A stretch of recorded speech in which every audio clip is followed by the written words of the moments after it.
Chronologie des faits, partie numéro 2. Je vous ai raconté la chronologie des événements qui se sont déroulés dans ma vie, dans notre affaire, puisque cela concerne mes 2 enfants et moi-même. Je vous ai donc raconté la chronologie des faits de septembre 2023, ma sortie d'amnésie traumatique, jusqu'au mois de mai 2025, précisément le 16 mai 2025, jour où j'ai été internée à l'hôpital psychiatrique, enfin, les urgences psychiatriques de l'hôpital Purpan, de force et de façon totalement abusive. Je profite de cette vidéo pour préciser un point. Le premier, c'est que les faits réellement ont commencé en octobre 2018, puisque mon psychiatre qui me suivait depuis plusieurs années déjà pour des dépressions récurrentes, oui, lorsque l'on vit avec un contrôlant coercitif, les dépressions sont très présentes et d'autant plus quand on est en état de stress post-traumatique et encore d'autant plus quand on est en amnésie traumatique. Évidemment, quand on est en amnésie traumatique, on est systématiquement en état de stress post-traumatique. Donc, manipulable à souhait, nous allons vers des tyrans. En octobre 2018, mon psychiatre vraiment me dit: maintenant ça suffit Madame Alric, il faut que vous vous reposiez vraiment, que vous preniez un arrêt longue maladie afin de comprendre ce qui s'est passé dans votre enfance pour subir toutes ces dépressions récurrentes. Je l'écoute et en février 2019, alors que ma mère fait une tentative de suicide en expliquant qu'elle n'en peut plus de supporter mon père et mon père de dire: oui mais bon, comme elle est malade, elle est médecin, elle a un Alzheimer, c'est normal qu'elle prenne des médicaments. Un peu surprise. Moi, je commence ma formation en sophrologie caïcédienne et en parallèle, je commence un suivi avec une psychologue avertie et surtout une psychologue qui pratique le MDR. Et grâce à elle, je sors de l'emprise de mon père. J'explique que la sophrologie pour rentrer dans mon paradis et le MDR pour sortir de l'enfer. Je trouvais dans la sophrologie caïcédienne, je précise bien, car c'est le professeur Caicedo qui a inventé cette méthode dans les années 60, neuropsychiatre. Donc, cette méthode est utilisée dans les cliniques, dans les écoles, dans les hôpitaux. Elle est pratiquée très souvent par des infirmières, mais aussi beaucoup d'accompagnants. Je reviendrai ultérieurement sur cette méthode. En tout cas, moi, je peux sortir de l'emprise de mon père. Et en mai 2022, j'essaie de comprendre mon histoire et notamment de retrouver une nourrice, appelée, à l'époque, mes parents appelaient, tous les notables d'ailleurs appelaient ça des bonnes. Des bonnes. J'ai accompagné une dame qui a été bonne. Elle a 84 ans, elle m'a bien expliqué que c'était bonne à tout faire, tout accepter. Elle avait refusé. En tout cas, je cherche cette personne qui est arrivée dans ma vie quand j'avais 4 ans et elle avait 12 ans de plus que moi, c'est-à-dire qu'elle avait 16 ans. Et elle est restée jusqu'à mes 10 ans. C'est grâce à elle que je dois d'être en vie parce qu'elle m'a donné la seule chose dont j'avais besoin enfant, de l'amour. Et je l'appelais ma petite maman. Donc, je cherche cette personne qui m'a été évidemment volée à nouveau depuis toutes ces années que je la réclame. On me dit qu'on ne se rappelle plus son nom, qu'elle a disparu, qu'elle est partie loin. Bon, en fait, elle est à quelques kilomètres de Châteauroux.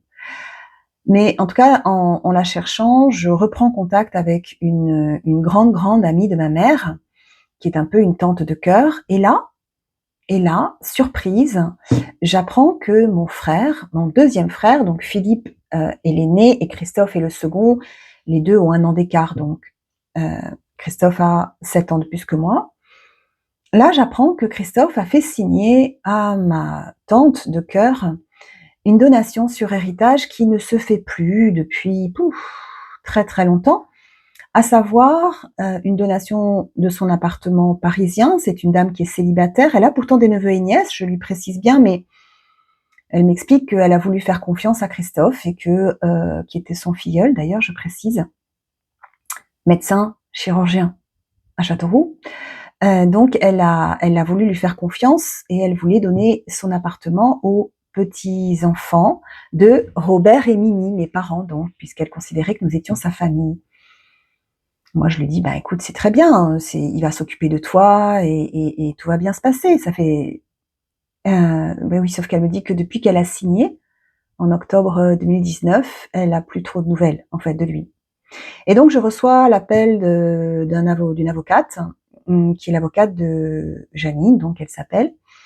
Et cette personne me précise que mon frère et sa femme ont fait signer un document à ma tante de cœur, voilà, un document qui ne se voit plus. Même le notaire a halluciné parce que c'est une donation, c'est une donation de son vivant, sans usufruit et avec une autorisation de vendre l'appartement.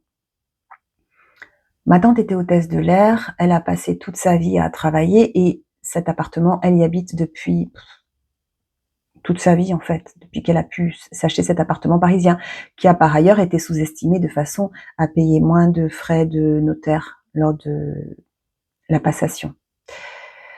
Et quand j'apprends cela, eh bien c'est la première fois que j'ose me positionner contre les hommes de ma famille. Donc je fais une attestation pour protéger cette personne âgée qui a alors 85 ans.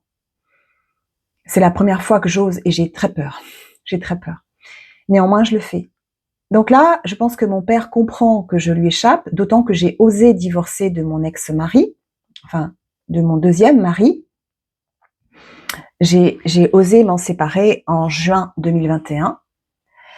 Et là, évidemment, mon père comprend que j'échappe à son emprise et que potentiellement l'amnésie peut se lever. Donc il aura tout essayé, il essaye de m'acheter financièrement, il essaye de me faire tomber dans des magouilles financières.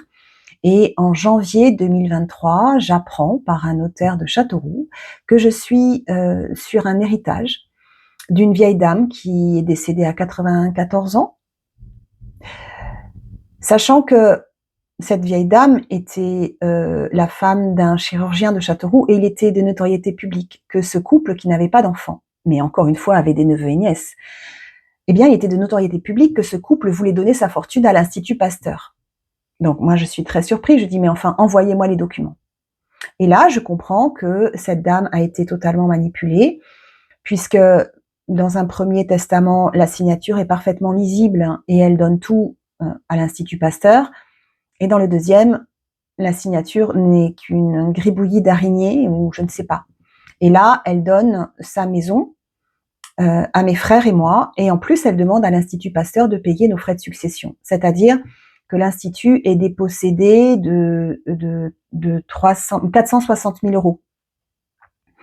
Moi, je refuse in favorem l'Institut, c'est-à-dire que je rends l'argent à l'Institut immédiatement et je fais une retraite spirituelle dans une abbaye bénédictine pour trouver la force de produire cette attestation en justice et de la proposer à l'avocate de Janine, puisque ça valide le fait que les hommes de ma famille détournent des héritages. Ce n'était pas le premier. C'est là vraiment que ça démarre. Et moi, sortant de l'emprise de mon père, de mon frère et de mon ex-mari, eh bien, la levée d'amnésie peut se faire. Vous m'avez posé des questions, c'est la raison pour laquelle je vous explique cela. Donc, la levée d'amnésie se fait en septembre 2023, comme je vous l'ai expliqué. Auparavant, j'ai quand même eu le courage, le 13 octobre 2022, de porter plainte contre mon frère aîné Philippe pour les quelques éléments dont je me rappelle, c'est-à-dire, il me semble, des attouchements sexuels. La fois où il a voulu faire l'amour avec moi, c'était en fait la dernière fois. Ce sont les derniers souvenirs que j'ai, mais au regard des symptômes que présentent mes nièces, je veux poser ce que j'appelle une pierre blanche, c'est-à-dire que je veux témoigner au cas où il m'arriverait quelque chose. Si on en revient en septembre 2023, ma sortie d'amnésie, ben vous remarquerez que le 13 octobre 2023, donc un an jour pour jour après le dépôt de ma plainte contre mon frère qui a été classé sans suite pour prescription, mon père vient m'agresser à la maison. Voilà. Et là, tout s'enchaîne. Tout s'enchaîne comme je vous l'ai expliqué dans cette première partie. Je précise que toute cette année 2024, j'ai fait des retraites spirituelles pour tenir bon. En fait, je restais 3 semaines à Toulouse pour accompagner mes clients et pour lutter et pour préparer les dossiers, pour protéger mon fils. Très souvent la nuit, hein. J'ai vraiment très très peu dormi depuis 2 ans. Mais en tout cas, je dis, je suis passée en mode jour-nuit, et quand je partais toutes les 3 semaines faire des retraites, eh bien, j'y trouvais la force, je trouvais la foi, et je pleurais. J'ai tellement pleuré. Mais Dieu a accueilli mes pleurs, et je crois qu'il a envoyé les anges. Enfin, je crois pas, j'en suis sûre en fait, parce que je l'ai vécu. Moi qui ne croyais pas, qui ne croyais plus ni en Dieu ni en Jésus, il y a encore 2 ans, et alors les anges, vraiment, ça, en fait, je me moquais parce que je n'y croyais pas du tout. C'est un point que je développerai ultérieurement. En tout cas, je suis sur ce rythme-là. Je vous rappelle que la première présentation d'enfant, c'est le 2 février 2024. Je ne vois pas mon fils pendant 8 mois, je n'ai aucune nouvelle, et là, en fait, son père procède à ce qu'on appelle l'isolement de la victime, décrit donc dans le rapport de la Civise. Tous ces mois qui viennent de passer, à partir de Noël, à partir du moment où mon fils a été chez son père, il n'a plus aucune liberté, ni de parole, ni de mouvement. Mon fils n'a pas bu un verre de coca, n'a pas passé le moindre moment avec des camarades de son âge depuis plus de 2 ans maintenant. Il est privé de liberté. Les enfants qui sont victimes d'agressions sexuelles sont complètement emmurés, prisonniers. Les téléphones sont sur écoute et servent de marqueurs. Donc, dès la sortie des cours, mon fils doit rentrer immédiatement à l'appartement de son père. C'est le cas pour d'autres enfants, et les systèmes aussi utilisés dans les t-shirts ou dans les chaussures, j'ai vu maintenant, soi-disant pour s'assurer que les enfants ne sont pas perdus ou ne sont pas volés, voilà, qui permettent en fait de tracer leurs mouvements, sont complètement dévoyés par les pédocriminels. Les 10 plaintes de non-présentation d'enfants que j'ai déposées ont été classées sans suite sur 2 phrases. L'enfant ne veut pas voir sa mère, le père soutient l'enfant. Dans le dossier pénal que je récupère donc en décembre 2024, il n'y a plus aucune trace de mes plaintes, il n'y a plus aucune trace de mon audition, et il n'y a plus aucune trace du dossier qui était déjà très épais, puisque je vous rappelle que le juge des enfants et le procureur du parquet des mineurs avaient réagi en 8 jours, fin mars, dès mon signalement, pour mettre en place une UEMO, c'est-à-dire une investigation pour comprendre ce qui se passait entre le père et l'enfant, surtout au niveau du père, pour comprendre la rupture de lien avec moi et l'absence de soins, etc., etc. Je précise que là encore, tout est calculé. Tout est calculé, c'est-à-dire que le juge des enfants a été changé et le parquet des mineurs ne suit plus depuis déjà un moment. Donc, nous en sommes à ce fameux mois de mai 2025 où je suis internée de force et d'office de façon totalement abusive pendant 12 heures aux urgences psychiatriques de l'hôpital Purpan. Toutes ces années-là, tous ces mois qui viennent de passer, j'ai également subi du harcèlement financier. Ça fait partie du contrôle coercitif. Je vous explique tout cela pour que vous compreniez que il y a des actions croisées de différents acteurs qui visent une seule chose, l'anéantissement de la victime. Donc, le banquier avec lequel je m'entendais très bien pour mon compte privé part en burn-out. La jeune banquière qui prend son relais part en burn-out. Et là, se présente un nouveau directeur d'agence qui est un véritable, excusez-moi, mais serpent. Alors là, je peux le dire parce que, vous voyez, autant je tâche de ne pas porter de jugement, autant je peux quand même distinguer les personnes qui prennent vraiment plaisir à anéantir. Des personnes qui, comment dirais-je, sont plutôt neutres. Voilà, en général, ce sont ceux qui n'ont pas lu les dossiers. Mais là, j'ai vraiment affaire à un banquier qui va tout faire pour me faire plonger. Donc, me faire des emprunts à la consommation, ne pas m'informer que je peux suspendre un petit emprunt que j'ai par ailleurs. Voilà. Et puis alors les agios, les pénalités, alors, évidemment là, on a un interdit bancaire. Voilà, c'est du harcèlement volontaire qui est savamment étudié. Et en plus, il fait la même chose avec ma fille. Et j'ai les preuves de tout cela. Sachant que ma fille est avocate et qu'avoir des soucis bancaires quand on est avocat, ça peut avoir de sérieuses conséquences. Donc évidemment, il terrorise ma fille avec cet argument. J'ai les preuves de tout ce que j'avance, je vous le rappelle. Donc, et puis vous retrouvez tout ça dans mes articles LinkedIn. Ah oui, je voulais aussi vous préciser, j'ai écrit des articles LinkedIn à partir du mois de juin 2025 pour révéler les faits et vous faire comprendre comment j'ai réussi à démanteler cette secte, et je vous donne des preuves à chaque fois. Donc ces articles s'appellent Vaincre la secte pédocriminelle et j'ai pour l'instant écrit 19 actes. Vous avez aussi 2 articles qui sont importants, qui l'un retrace l'internement abusif que j'ai subi le 16 mai, et l'autre donc s'intitule Scène d'esprit et interné de force et d'office, ça se passe en France. Vous voyez un quart du SAMU, de l'ambulance psychiatrique et un quart de police en photo. Et il y a également un article que j'ai écrit suite à la garde à vue que je viens de subir. Donc, nous sommes au mois de mai. Moi, j'ai vraiment toujours espoir que le juge aux affaires familiales va rendre une ordonnance, un jugement qui sera tout à fait en notre faveur, mon fils et moi, qui va enfin protéger mon fils. Nous l'attendons pour le 25 juin. Je revois mon fils une fois, puisque suite à l'internement, je comprends qu'il faut encore que je me cache, et je pars à travers la France, et surtout je dépose mon dossier dans plusieurs endroits en main sûre, avec les pièces jointes. Je reviens pour le 14 juin parce que j'ai rendez-vous avec mon fils en point rencontre. Nous nous voyons à peine 2 heures puisqu'il a l'ordre de rentrer le plus tôt possible. Entre-temps, il y a quand même eu une non-présentation d'enfant, donc une plainte est en cours.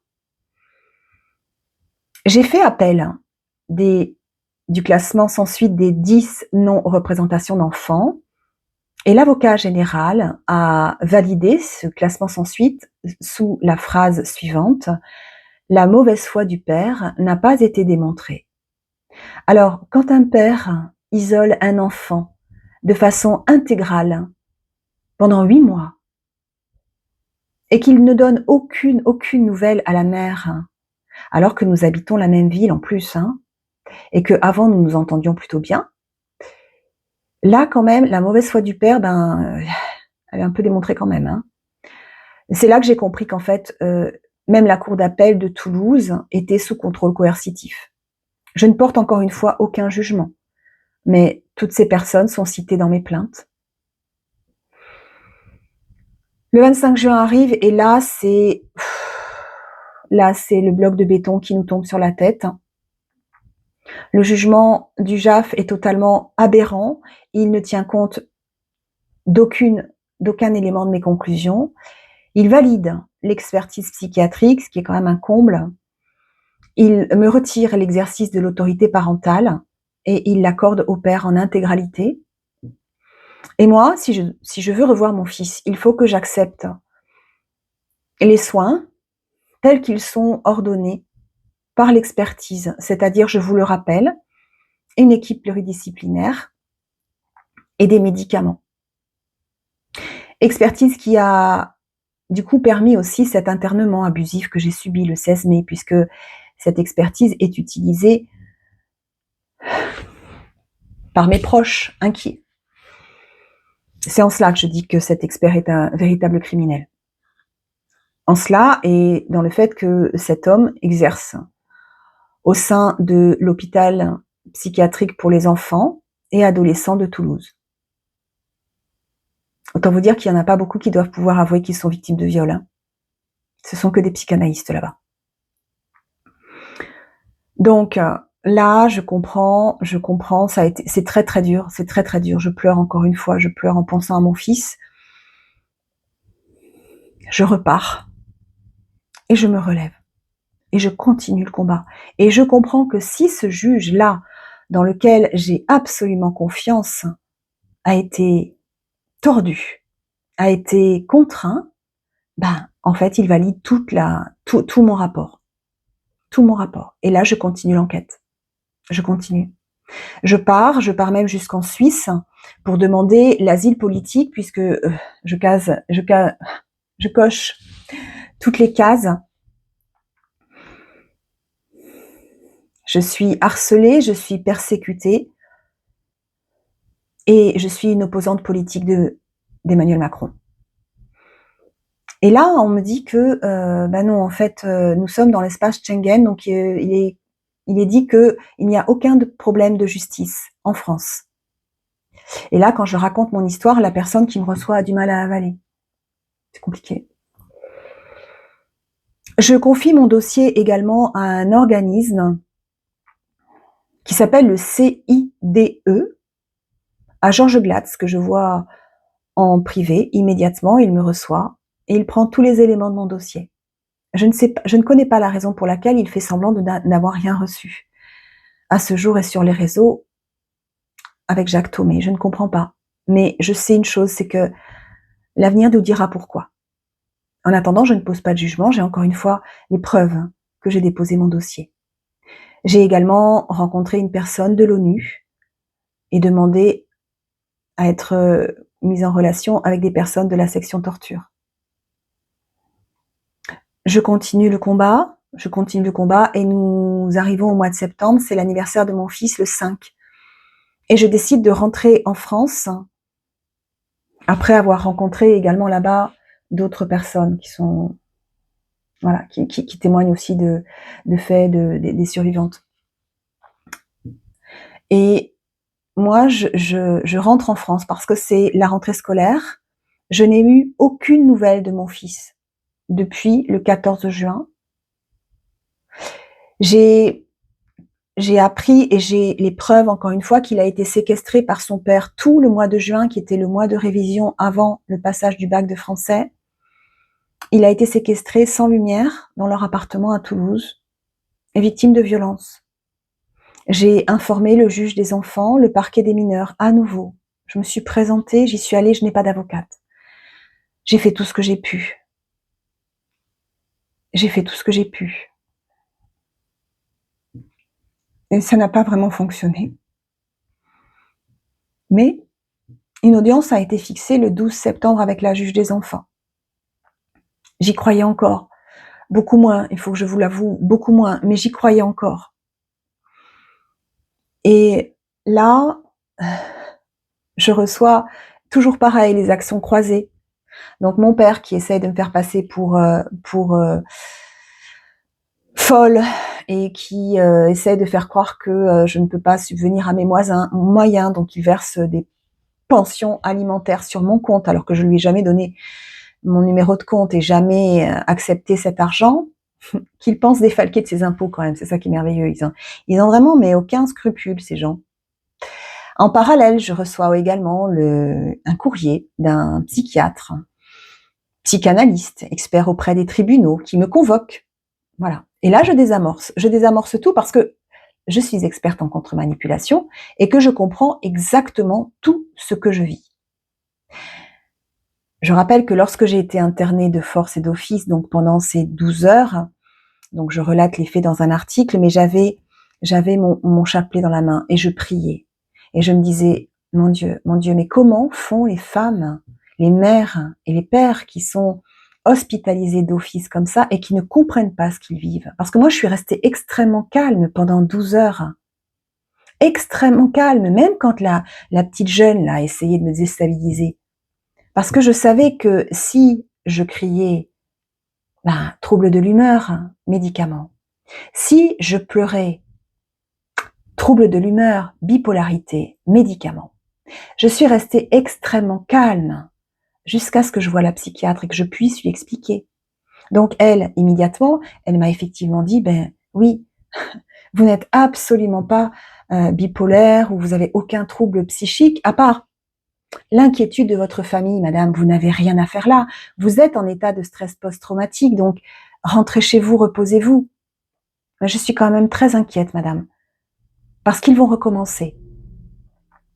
Et là, elle me parle d'une structure, l'EMIC.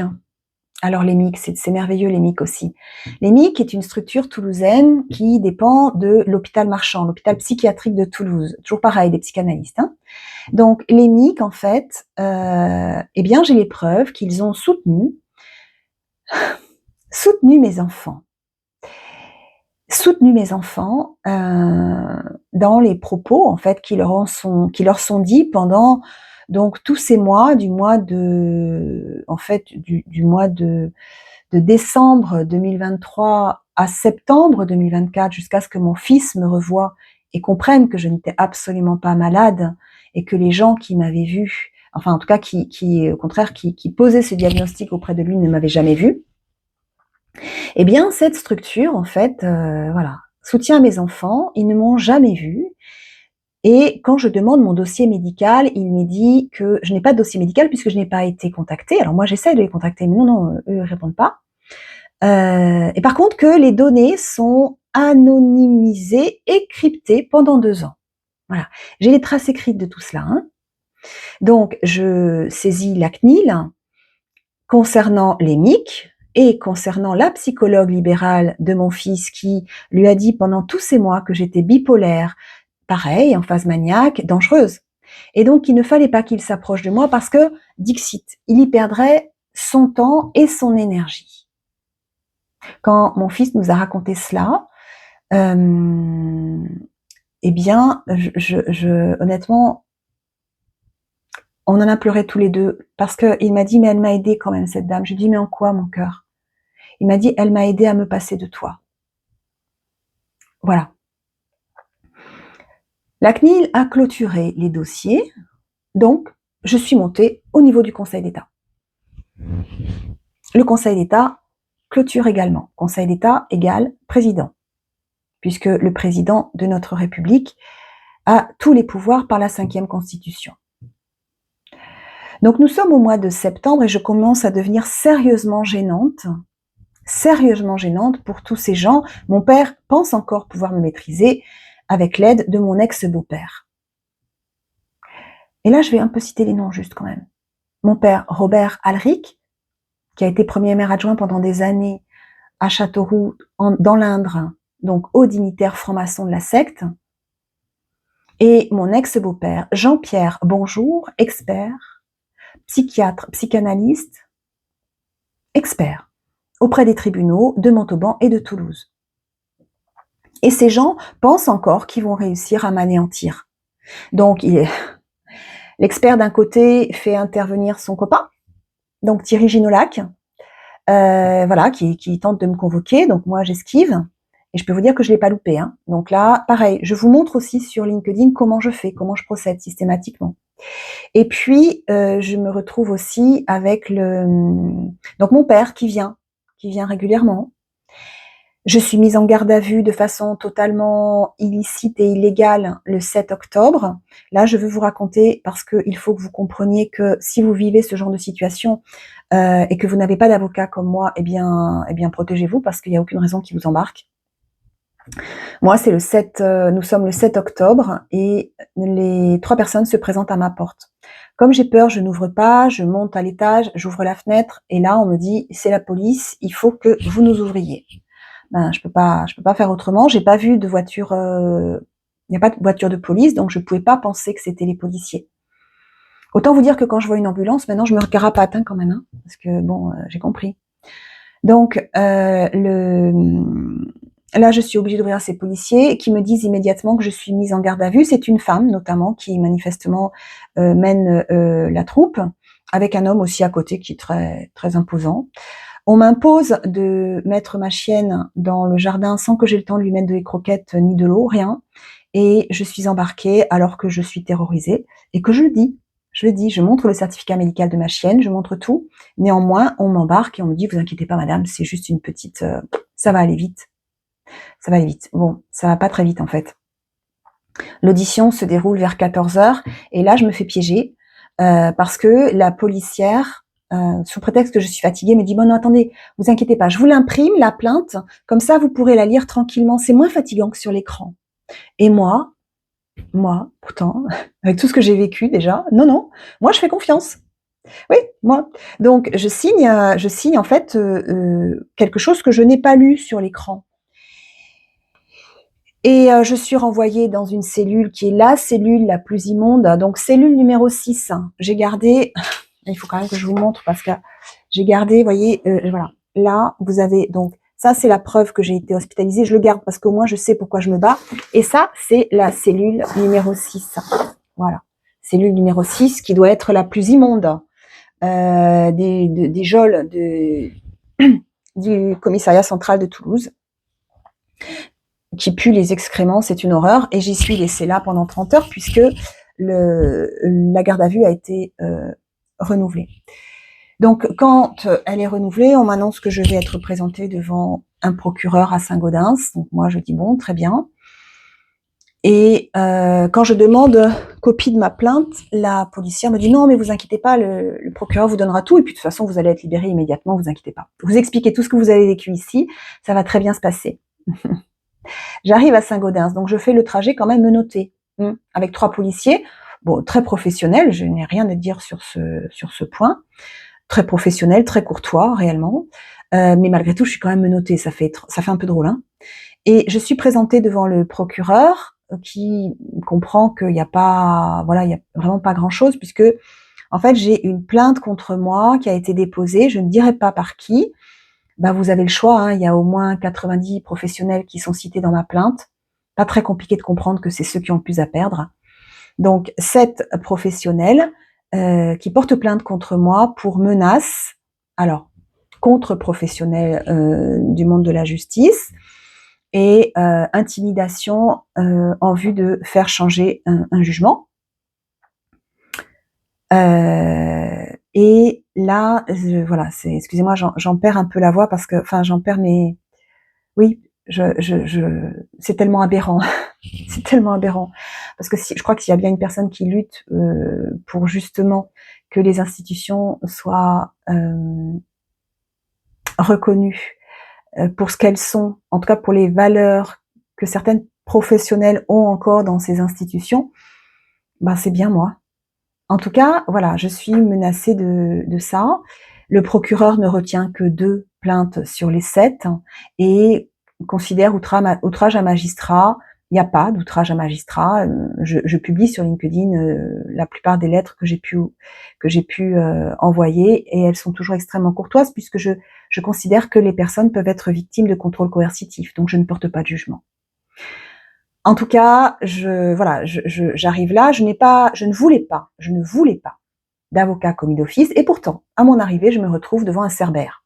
Une femme qui me dit qu'elle est là parce que c'est obligatoire, je dois avoir une avocate commise d'office. J'ai le temps de lui raconter quand même que j'ai pu porter plainte pour harcèlement collectif dans le cadre d'une secte pédocriminelle. Mais cette personne, voilà, écoute, me dit bon, de toute façon, vous êtes là pour être condamné. Moi, je comprends pas trop ce que je vis, mais bon. Et elle a pas l'air très satisfaite de ce que dit le procureur, donc qui est vraiment dans un souci d'apaisement et me demande simplement de ne pas me représenter au tribunal judiciaire de Toulouse, ce qui n'est pas très compliqué pour moi parce qu'à vrai dire, c'est un lieu traumatique. Mais bon, donc il me demande juste cela. Et elle n'a pas l'air très satisfaite. Donc elle va parler au juge d'application des peines. Et là, je me retrouve donc dans le tribunal qui est vide. En fait, Saint-Gaudens, c'était complètement vide. Et là, je me retrouve donc derrière la plaque de plexi, vous voyez, les criminels avec des policiers derrière. J'ai plus les menottes. Mais je me retrouve devant un juge d'application des peines et le greffier. Et manifestement, il n'est pas du tout au courant de la vérité, en tout cas de ma version des faits. Non, parce que lui, il est très sévère et il m'explique qu'il va aller au-delà de la préconisation du procureur, donc demander un contrôle judiciaire strict et sévère avec la mise en place de signatures hebdomadaires au commissariat central de Toulouse, une expertise psychiatrique avec obligation de prendre les médicaments et de suivre les soins qui me seront imposés. Donc ça, c'est pour le mois de janvier 2026. Et un contrôle par l'ARCEA. L'ARCEA, qui n'est autre que la structure qui dirige Consultado, donc autant vous dire qu'ils sont déjà cités dans ma plainte, en premier. Donc, voilà, donc je le laisse parler et je m'exprime, il me dit, vous avez quelque chose à rajouter? Ah, je lui dis, oui, et oui. Oui, parce que, alors je suis vraiment désolée de cette situation, parce que, qu'on dise de moi que je ne suis pas respectueuse des juges et des magistrats, ça me touche profondément parce que c'est l'inverse en fait. Et même quand je reçois des coups, c'est l'inverse. Donc voilà, je dis ça me touche énormément et c'est vraiment pas la vérité. Ensuite, je dis que j'ai un suivi avec un psychiatre spécialisé dans l'état de stress post-traumatique puisque je suis en état de stress post-traumatique. Je précise également que j'ai une psychologue. Je précise également que la plainte existe réellement et que les personnes qui ont porté plainte contre moi sous faisant penser que c'est une menace, eh bien en fait ce n'est pas une menace, c'est une réalité. Elles sont citées dans mon affaire sans que je porte de jugement. Donc là, le juge est un peu surpris quand même parce que manifestement, on lui a pas donné cette version-là. L'avocate commise d'office n'a pas donné cette version-là. Je cite son nom aussi sur LinkedIn. Voilà, donc je comprends que je suis encore tombée dans un piège. En attendant, je dois suivre ce contrôle judiciaire. Je vais signer tous les mercredis sur ce lieu traumatique, puisque non seulement j'ai vécu une garde à vue absolument immonde, mais en plus, lorsque je voulais porter plainte pour non-présentation d'enfant, j'ai plusieurs fois été rejetée. Donc il a fallu que je porte plainte en gendarmerie. Voilà, donc encore une fois, je ne porte pas de jugement, mais il y a des professionnels qui agissent hors la loi et hors la déontologie et ils devront s'en expliquer. Tous, tous. Il n'y aura pas d'exception. Quant à cette policière qui plusieurs fois me disait « Madame, vous avez votre foi, elle vous protège. » Oui, moi je lui ai répété 3 fois. Attention, il ne faut pas se cacher derrière la foi des martyrs. Dieu veille et chacun, nous devons prendre nos responsabilités. Parce qu'il y a certes des gens qui sont contraints, mais enfin on a quand même aussi un degré de liberté pour certains en tout cas. Voilà, donc on en est là, je n'ai pas revu mes enfants dans des conditions, ma fille depuis le 25 décembre 2023. Là, je veux vous préciser le contrôle coercitif. Parce que vous êtes surpris, vous me dites, mais enfin, elle est majeure, donc pourquoi elle vient pas? Eh bien, c'est très simple. Le contrôle coercitif, il y a une première phase de harcèlement, enfin, de manipulation mentale. Donc, je vous l'ai décrit pour mon fils et ma fille, c'est-à-dire cette phase où tout le monde, tous les professionnels leur disent, et les proches leur disent que je suis malade psychiatrique. Donc, pensant me sauver, eh bien, en fait, ils rompent les ponts et de ce fait sont isolés. Dans le cadre de ce contrôle coercitif, lorsque les deux comprennent, mon fils et ma fille, donc par mon fils, par les médiations en septembre 2024, que je ne suis pas malade, eh bien il a le temps de le dire à ma fille, mais à partir de là, ça devient du contrôle coercitif sévère, avec des violences. De toute façon, ça passe toujours par là. Et ma fille est mise dans une union forcée. Je l'ai prouvé également, puisque cet homme qui la maintient dans une union forcée s'est permis, mais quelle joie pour moi, de signaler que j'étais malade psychiatrique, que j'avais un casier judiciaire, bref, il me discrédite, il me calomnie, il me diffame exactement comme les autres manipulateurs de cette affaire. Donc en fait, il s'est démasqué comme tous. Ça tombe bien parce que c'était le dernier qui me restait. Donc ma fille est totalement sous contrôle coercitif. Les unions forcées, ça existe en France et il faut que vous compreniez que elle a été sur écoute. Donc, elle n'a aucune liberté de parole et aucune liberté de mouvement, comme mon fils en fait. C'est pas une question d'âge, le contrôle coercitif. C'est une question, encore une fois, d'une personne qui veut dominer une autre. Et alors, quand on est pris dans ce système qui a trait à cette secte, aux membres de cette secte, comme beaucoup parmi nous, hein, vous n'en êtes pas forcément conscients, mais en fait, ils sont tous à l'origine de toutes les maltraitances que nous vivons, judiciaires, à l'école, pour nos enfants, etc. C'est un réseau mais sectaire, une secte. Donc, pour que vous compreniez, ma fille donc est avocate, mais elle n'a aucune liberté. D'ailleurs, elle a choisi son métier par vocation pour protéger et défendre les enfants qui, comme moi, ont eu un méchant papa. Ce sont ses mots à l'oral d'anglais pour passer le concours et elle a été reçue 12e. Donc, que ma fille soit mise en droit social maintenant, puisque ça lui est imposé, alors à la fois, ça certifie que vraiment c'est pas son choix, mais à la fois ça me rassure parce qu'au moins ils peuvent pas l'obliger à faire des choses contre ses valeurs. Voilà, donc le contrôle coercitif, c'est ça, c'est la même chose pour plein d'avocats en France qui subissent des pressions, des menaces sur leurs propres enfants, voilà, ou qui sont aussi piégés. Voilà, c'est le principe du contrôle coercitif avec des photos qui sont prises après des soirées où les professionnels intègres sont drogués. Et puis on les prend en photo avec des films aussi, dans des pièces où des enfants sont agressés sexuellement. Ils n'ont pas besoin d'être acteurs, évidemment. Il suffit de prendre les photos, c'est fini. Ou alors des menaces directes sur les propres enfants ou des menaces de mort. Je rappelle quand même que Olivier Marleix a été suicidé et que dans la nuit suivante, Maxime Tessier, maître Maxime Tessier, grand pénaliste reconnu par tous ses pairs, a été, je vérifie que le micro fonctionne, a été suicidé également. Et oui, il avait le tort d'être l'avocat de Le Squarnec, du docteur Le Squarnec, donc au courant de tous les secrets. Voilà.